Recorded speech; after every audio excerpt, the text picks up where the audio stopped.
Good day, ladies and gentlemen. Let's get the problem on center of pressure, which involves a parabola. You see, it says a vertical sluice gate in the form of a parabola. I pick out my shape, it's installed in a dam wall. The top of the gate, it's always good to know where the top is. The top of the gate is in the water level this time. It's no longer 2 meters below or 1 meter below. It's in the water level and 8 meters wide. Then the gate itself is 2 meters high. We need to make a neat sketch of the gate and calculate the relationship between x and y. And from there, we'll calculate the area moment, the second area moment, and the center of pressure. So now, let's look at that. This time we're told that our shape is a parabola. So we know there are many types of parabolas, like what we call the sad face, the smiling face, and these types. But you have to reason it out to know that which of them can contain water. So you can't use those three, so you must use what we are familiar with as our smiling face. So in that case, if I were to make a small sketch of what they are talking about, it means we need something that looks like this, and we are told that the top of the gate lies in the water level. So our water level should be passing exactly at the top, and the gate is 2 meters high. So this must be 2 meters, where that is the bottom, that is the top. Then it is 4 meters wide at the top. So that is, sorry, is it 4 meters? 8 meters wide at the top. So we expect something like that, which is 8 meters wide at the top, 2 meters high, and the top must lie at the water level. So that is what we expect. So we just need to transfer that onto our xy plane, making sure that the y-axis divide it into two equal parts, as that is the norm for center of pressure. So I go for my xy plane. So if I'm sketching it, I'll expect a parabola that looks like this. It looks something of that nature. Then the top must be at the water level. That is what we are told in the equation, that the top is at the water level. So that is my water level. What else? The top, which is at the water level, is 8 meters wide, and we know the y-axis must always divide it into two parts. So this point here should be a 4, and this point there should be a -4. So that from -4 to 4, it's exactly 8 meters wide. And the parabola is 2 meters high.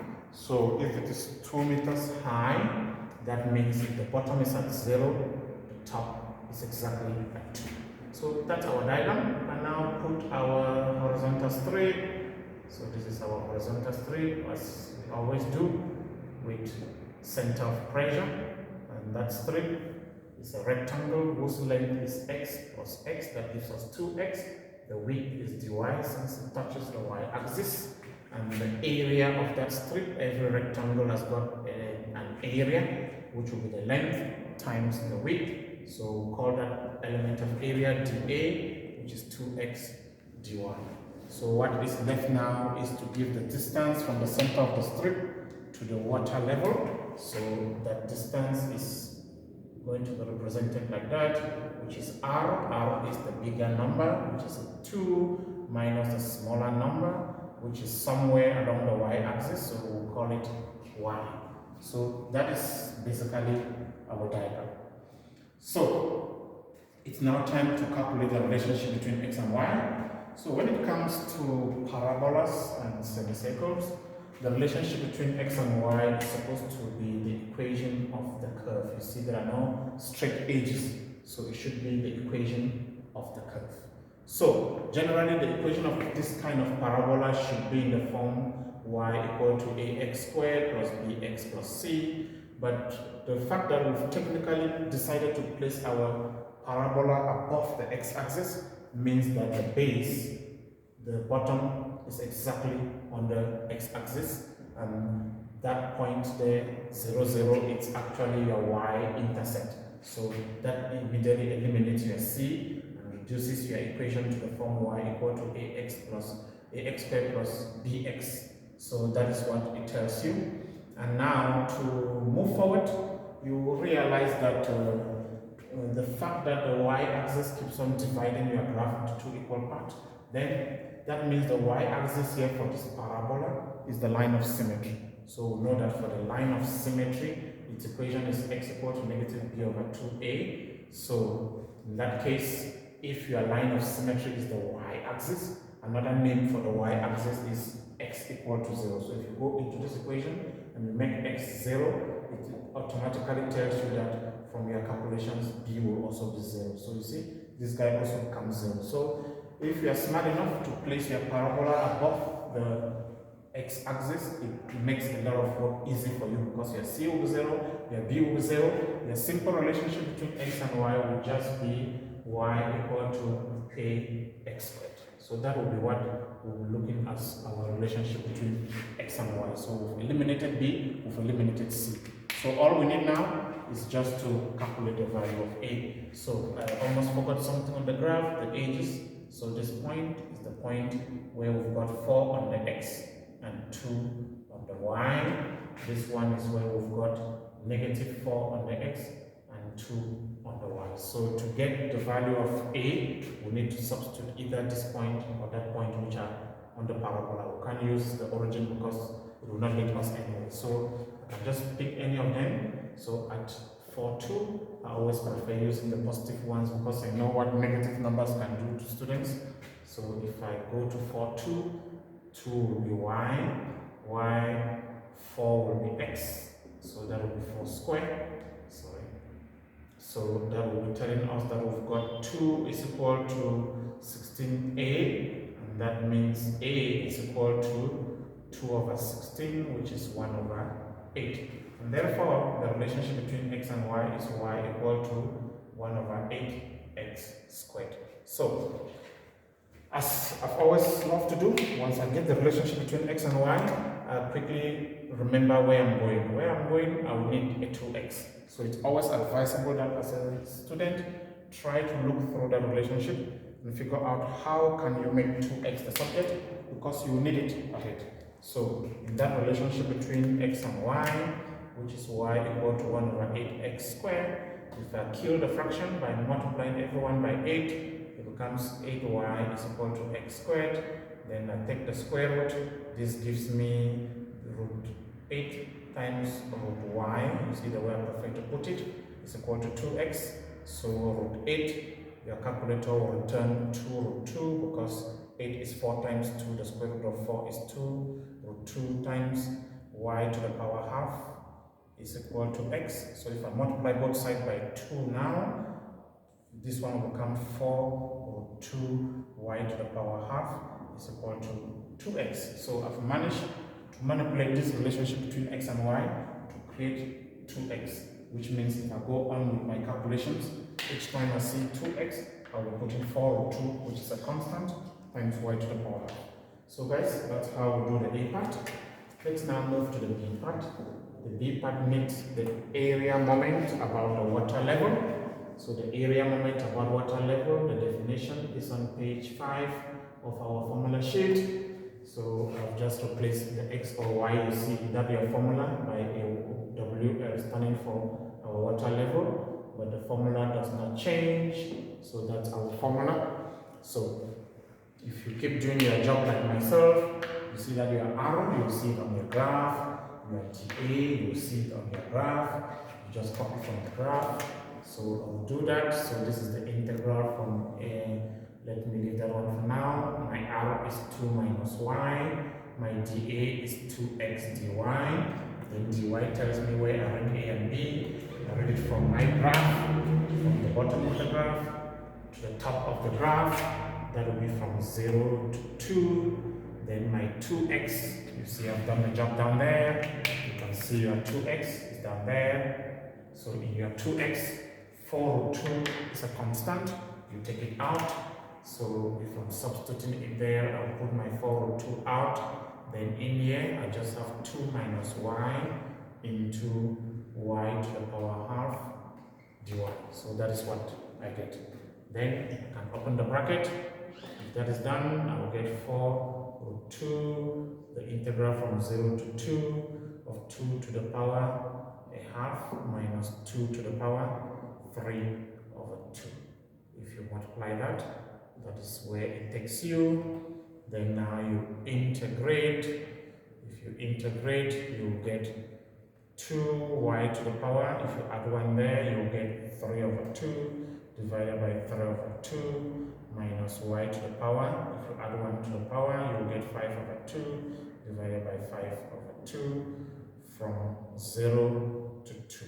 So those are my limit and my integration. Then I substitute my limit. I put 2 everywhere where there is y. I'll get 2 to the power 2 times 2 to the power 3 over 2 divided by 3 over 2 minus 2 to the power 5 over 2 divided by 5 over 2. My lower limit will give me a 0 minus 0. Then I switch to my calculator. So all I need to do is capture what I see in the bracket in my calculator. Then I divide, multiply by 4. So let me go 2 times 2 to the power 3 over 2 times 2. This is the same thing as 2 to the power 5 over 2. So I will get 2 exponent 5 over 2. If you don't want a fraction, 5 over 2 is 2, 5. Then divided by 1.5. Then minus another 2 to the power 2, 5 divided by 2, 5 this time.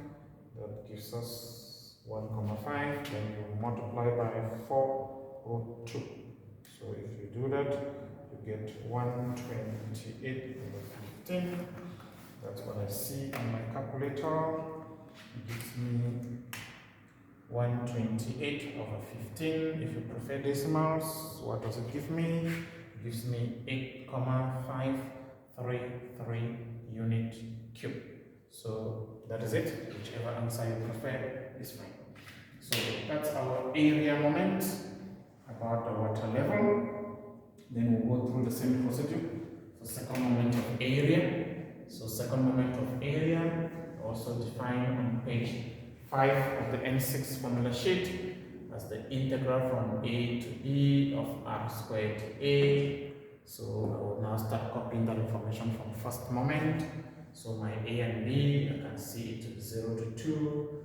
My r was 2 minus y, so I'll get 2 minus y. All that squared, my dA remains 2x dy, just like you see in the first moment. Then now I start opening my bracket. If I expand this, 2 squared is 4. 2 times minus y is minus 4y. If you square y, you get y squared. Your 2x is the same 2x that we saw in the relationship between x and y. So it has 4 root 2 outside and y to the power half inside. So I'll get my 4 root 2 outside, then y to the power half inside, then dy.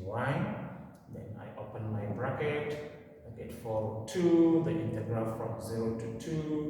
If you multiply right through, you get 4y to the power half minus 4y to the power 3 over 2. If you take y to the power half times y to the power 1, you add the exponent, then plus y to the power 5 over 2, which is 2 plus a half.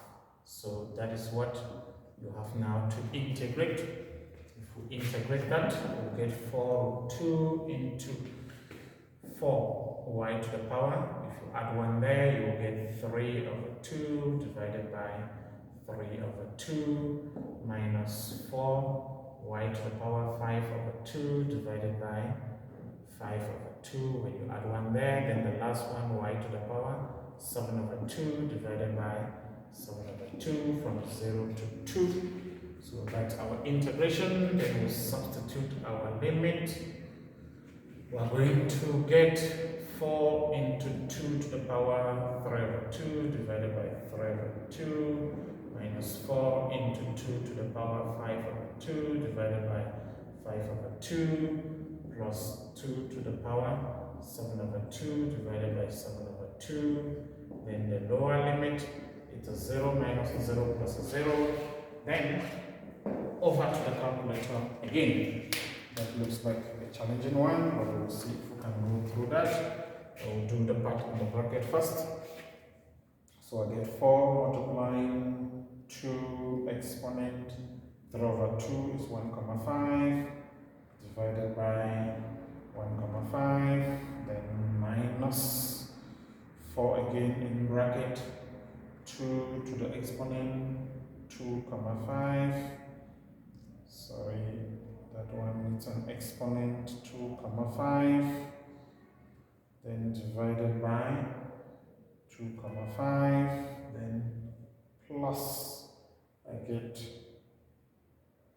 2 to the exponent 7 over 2 is 3 comma 5 divided by 3 comma 5, so that gives me 1.7, then I multiply by 4/2, then that gives me 1024 over 105. So that is what I see. See 1024 over 105 unit to the power 4. If you prefer decimals, that should be 9,752 unit to the power 4. That's the unit. And therefore, if I need my center of pressure as an NSET student, I'll switch to page number 6 and look for that formula, which is simply telling us to take the second moment, which is 1024 on 105, and divide by the first moment, which was 128 on 15. So if we do that, we're dividing by 128 on 15. That gives us 8 over 7. If you want decimals, which is important because it shows you whether you're on the right track, you get 1,142 unit, which if you go to your graph now, you must confirm that that number 1,142 unit is below the water level. So if I see my graph, I see that the bottom is at 0, the top is, the water level is at 2, so the center of pressure must be a number below the water level for it to make sense. So guys, that's how you get center of pressure for a parabola. Thank you very much.